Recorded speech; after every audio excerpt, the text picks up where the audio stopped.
Thank you, Lee. Thank you all for letting me have the podium today. Second, I'd like to say Happy Mother's Day to all you mothers out there. And third, I just want to say that I've enjoyed and been inspired by fellow members who've gone before me in this capacity. And now that I'm doing it, helps me appreciate you even more. So a special thanks to you.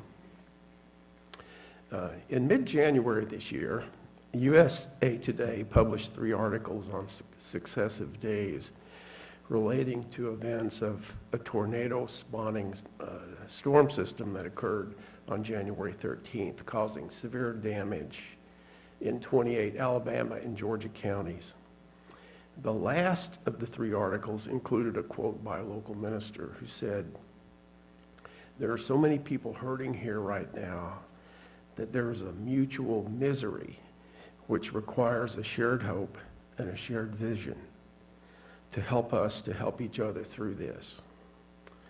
The term shared vision caught my attention. First, you don't see it in the newspaper very often. And second, that term has a special meaning for me.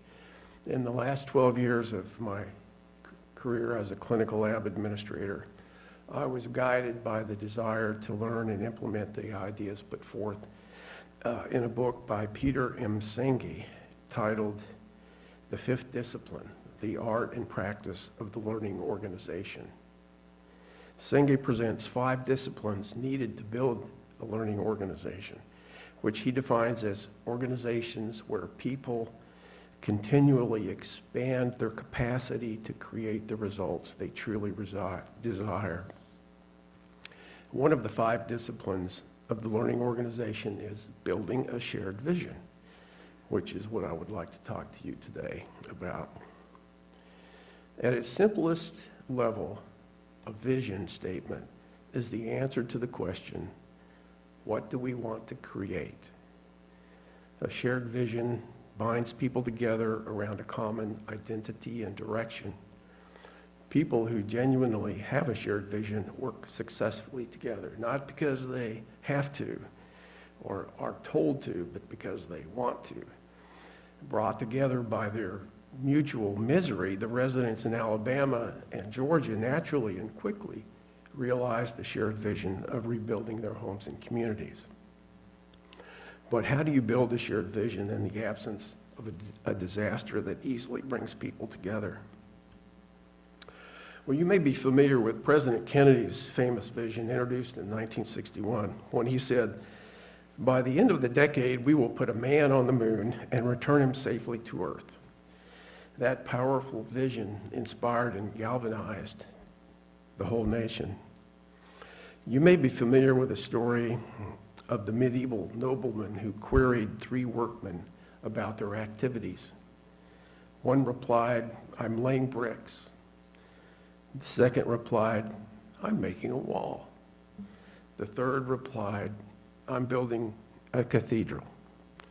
All of the workmen provided a valid description of their activities, each communicating a different vision, and I would suggest a different level of commitment. Peter Senge suggests that the only vision that provides you with a deep, intense motivation is your own vision. What do you want to create? If a person doesn't have their own vision, all they can do is sign up for someone else's. This is not uncommon. In fact, it may be the most prevalent way of acquiring a guiding vision. For some people are not encouraged to develop their personal vision. Others may be actively discouraged by circumstances. Adopting a vision other than your own can work quite well.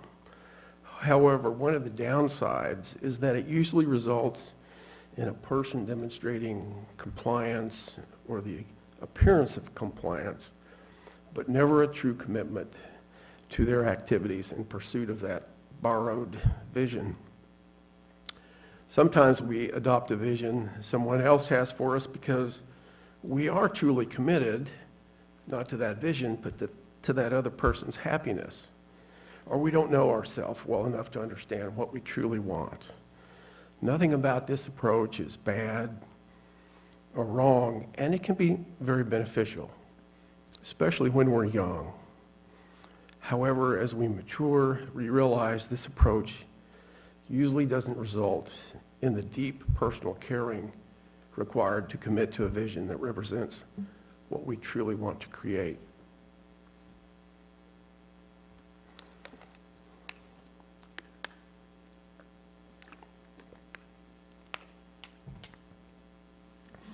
If you agree that the only vision that truly excites you is your own, then it's not difficult to understand why a genuine caring about a shared vision is rooted in personal visions. Organizations intent on building shared visions continually encourage members to develop their own personal visions. If you are looking to develop and clarify your own personal vision, you could not do better than to be an active part of a UU congregation. I say this for two reasons. First, we offer a nurturing environment. One of our UU core values is search for truth in meeting, and includes the statement, we honor our gift of a safe harbor to explore diversity, new ideas, and interests as we seek our own path to spirituality and wisdom. Second, we understand the value of each person's individual development. In the UU new member packet, one of our formal responsibilities mentioned is growth and development, which states, working deliberately at your own spiritual development is a gift to the congregation and to the larger world. Unitarian Universalism recognizes that your growth and development is necessary, not only for you, but for the entire congregation and the world. So what is our stated vision at U2C3? What do we say that we want to create? I see it's up there right now, but a few prefacing comments. If you look at the cover on your order of service, you will find the U2C3 mission statement. It's there every week, and I have to tell you, I didn't really notice it until I started working on this message, but I want to draw it to your attention. It states, growing in spirit and faith and act to inspire acts of radical inclusion, justice, and loving kindness.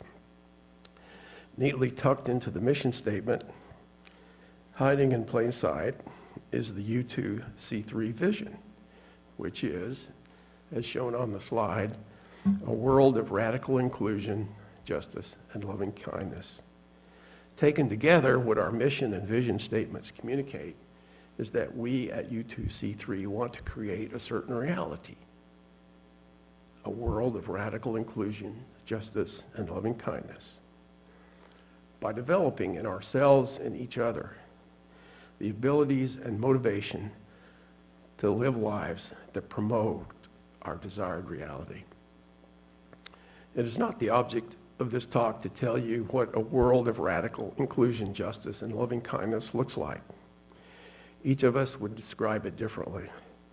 Each of us has developed or is developing a personal vision about the world and our place in it.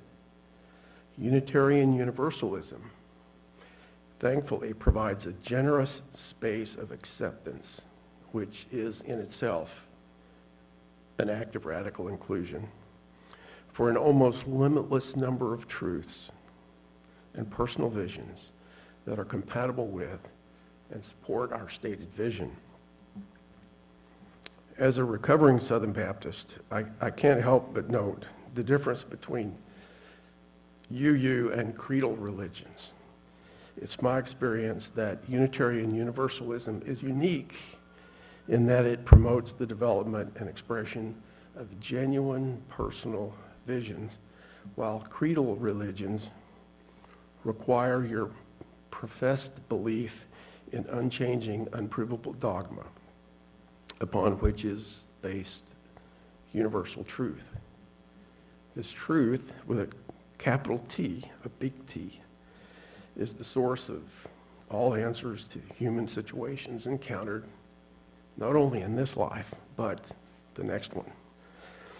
In contrast, Unitarian Universalism provides not answers, but acknowledges your questions that are based on you being born with inherent value, worthy of acceptance, inclusion, and love.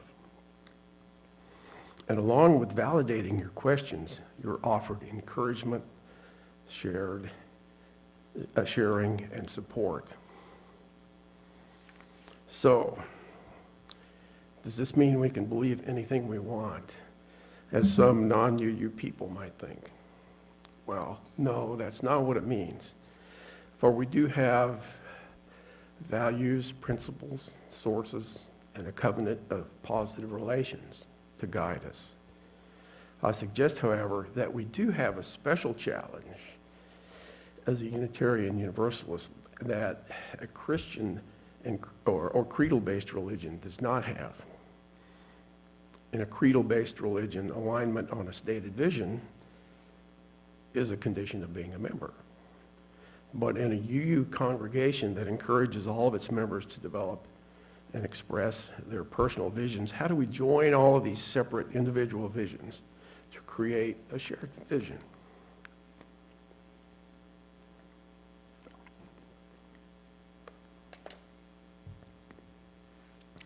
When answering this question, a useful metaphor is the hologram, the three-dimensional image created by interacting light sources. If you cut a photograph in half, each piece only shows part of the whole image. But if you divide a hologram, each part shows the whole image intact. Similarly, as you continue to divide up the hologram, no matter how small the divisions, each piece still shows the whole image. Likewise, when a group of people come to work toward a vision for an organization, each person sees elements of their own personal vision in the shared vision. By caring about the organization's stated vision and seeing how their personal vision promotes it, each individual becomes connected to the whole and others who are like-minded. It becomes a common identity, and together we share a responsibility for the whole. We are all different, but share a sameness. We each represent the whole image from our unique perspective. You may be thinking, nah, Jim, that's a real stretch.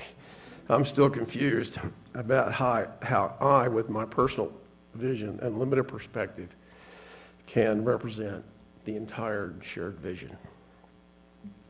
As mentioned earlier, your personal visions derive their power from your deep caring for that vision. Shared visions derive their power from a common caring. A shared vision is a vision that many people can be truly committed to, but only if it reflects their own personal vision. You may remember the movie Spartacus, an adaptation of a story of a Roman gladiator and slave who led an army of slaves in an uprising in 71 BC. They defeated the Roman legions twice, but were finally conquered by the general Marcus Crassus after a long siege and battle. In the movie, Crassus tells hundreds of survivors in Spartacus's army, "You have been slaves. You will be slaves again, but you will be spared your rightful punishment of crucifixion by the mercy of the Roman legions. All you have to do is turn over to me the slave Spartacus, because we do not know him by sight." After a long pause, Spartacus, played by Kirk Douglas, stands up and says, "I am Spartacus." Then the man next to him stands up and says, "I am Spartacus." The next man stands up and also says, "No, I am Spartacus." Within a minute, everyone in the army is on their feet. This story demonstrates a deep truth. Each man by standing up, chose death. But the loyalty of Spartacus's army was not to Spartacus, the man. Their loyalty was to a shared vision, which Spartacus had inspired, the idea that they could be free men. A vision becomes an active force when it is shared by more than one person whose personal vision not only integrates into and embodies the shared vision, but is by itself a small version of the whole vision. It further gains strength as people, through pursuing their personal visions, give the shared vision specific character, definition, details, real-life impact. Like the story of Spartacus, the truly shared vision becomes a force in people's hearts because their separate lives and different personal visions align and are contained in the larger ideal. The vision becomes a shared vision. Few, if any, forces in human nature are as powerful as a truly shared vision. I'm reminded of the Margaret Mead quote. She said, "Never doubt that a small group of thoughtful, committed citizens can change the world. Indeed, it's the only thing that ever has." She doesn't say anything about a shared vision, but she speaks to the heart of what it is. Is our U2C3 stated vision that we have up on the screen, is it a truly shared vision? I can't say. That is something for us all to decide together with our actions. As the last part of this message, I would like to mention 3 actions that I suggest can help us build a genuinely shared vision. First, continue developing your personal vision. As mentioned earlier, the list of U2C3 member rights and responsibilities tells you that advancing your own personal vision is a gift to the congregation and to the larger world. We have discovered, perhaps paradoxically, powerful shared visions are made possible in organizations only because of people with strong personal visions. We make a shared vision possible when we work to develop and commit to our own personal vision.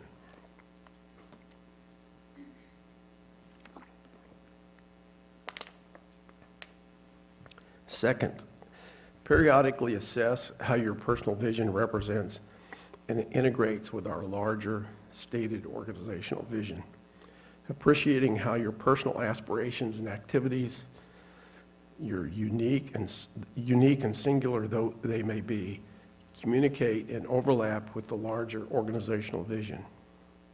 It makes your piece of the hologram more closely reflect the entire image. For me, it means seeing how my efforts in helping tend the church grounds and contributing to our music program promotes our stated vision. What can I do differently to strengthen and expand my personal vision so that it might align better with and lend support to our stated vision? Lastly, as a congregation, we can remind ourselves regularly what our U2C3 vision is.